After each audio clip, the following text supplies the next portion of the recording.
Does this give you an idea of the potential that, say, what was the red wall that became the blue wall might become the reform wall? Have you got a few bricks you can whack in there? Well, remember that these are voters whose families had voted Labour since 1918, since the end of the Great War. They started to shift in the early 2010s by voting for me, for UKIP.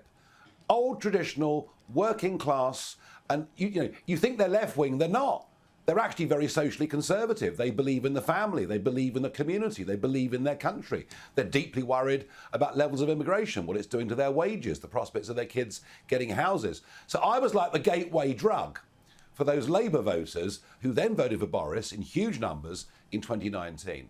Millions of them are utterly disgusted by this Conservative government at every single level, and they're beginning to move. Some are going back to Labour, but they're beginning to move to Reform. Now, what's really interesting is there was a poll out on Friday that showed Reform only 5 points behind the Conservatives. Wow. So we could, I'm not saying we are, but we could be on the verge of something quite seismic going on here.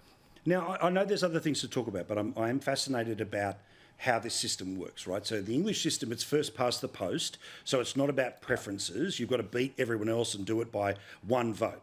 Now, as we saw with George Galloway, you can have scenarios where, say, individual candidates end up falling apart or the party doesn't support them, so someone could start here and end up beating everyone.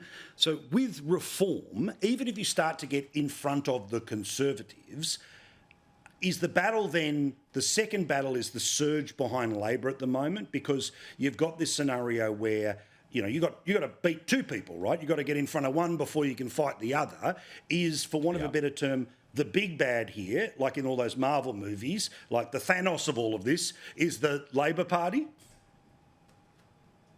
Yeah, I mean, look, I won 2 national elections, 2 European elections, when they were contested on the basis of proportional representation. But when I led UKIP in 2015 into the general election, guess what, Paul? I got 4 million votes and 1 seat. 1 seat! 4 million votes! So you have to break through the electoral threshold. Now, that probably comes at something like 6.5 million votes. If Reform were able to get 6.5 million votes, then they would start to win very large numbers in Parliament.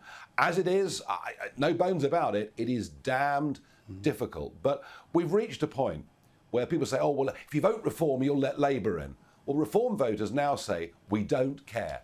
We don't care. Yeah. What are Labour going to do? Put our taxes up? Well, the Tories have done that. What are Labour going to do? Let 100,000 young men with no passports cross the English Channel? Well, the Tories have done that. We're reaching a moment where millions are saying enough is enough. And look, it's pretty obvious Labour will win the next election. The real battle, I tell you what's really going on here. It is for the centre-right now to coalesce around something they can believe in to provide a real opposition to a Labour Party that I have little doubt will be utterly hopeless in government. And again, something to mention to people here, we're used to 3-year terms, yours are much longer than that. So when you're about to have a blast-out election, what you build back from matters, right? And you want Reform to be part of that mix of what you have to build back from, because if you build back from sort of, the super, blue bloody kind of, toffee people or the lefty version of the Tories, well, then they're going to end up in the same trouble that they've been in. If you go back to first principles, like your good self, well, they'll be able to build a fortress into the future. All the best. I love talking to you. I also love watching your show, which, of course, on YouTube and on the Flash app.